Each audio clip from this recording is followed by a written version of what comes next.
বাংলাদেশ পানি উন্নয়ন বোর্ড কুষ্টিয়া শাখা ২ কর্তৃক কুমারখালী উপজেলার চাপড়া ইউনিয়নের বাদবাজার এলাকায় ৫৪ বছর ধরে গড়ে ওঠা দোকানপাট ও বসতবাড়ি উচ্ছেদের নোটিশ প্রদান করেছে বাংলাদেশ পানি উন্নয়ন বোর্ড কুষ্টিয়া।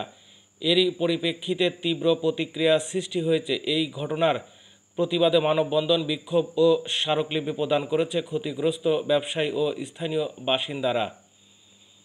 বুধবার ২২ জুন সকাল ১১টায় কুষ্টিয়া বাংলাদেশ সেনাবাহিনীর অস্থায়ী ক্যাম্পের সামনে বাদবাজার বণিক সমিতির আয়োজিত মানববন্ধনে শতাধিক স্থানীয় ব্যবসায়ী ও বসবাসকারী অংশগ্রহণ করেন।